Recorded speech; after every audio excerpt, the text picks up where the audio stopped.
Hello everyone, so in this video, we're going to be comparing Notchnook versus Alcove.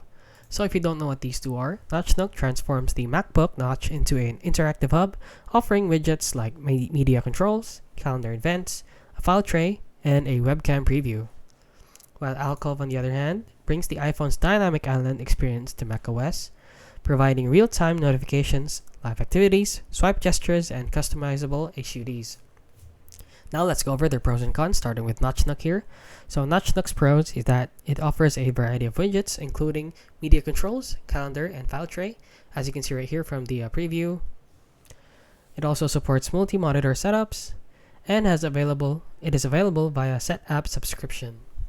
Now the cons of it is that some features are still under development or limited in functionality.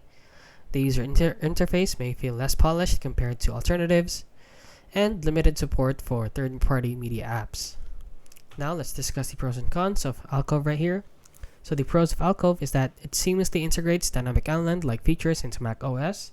It provides smooth animations and a native Mac feel. It regulates regular updates with new features and bug fixes. Now the cons of it is that it lacks multi-monitor support. It does not include file drag and drop functionality, and it has limited customization options for the notch appearance.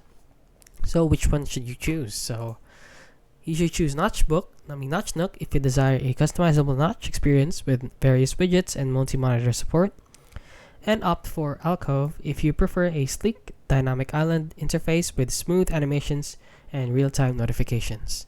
And yeah, that is basically it. So if you found this video helpful, please consider liking and subscribing.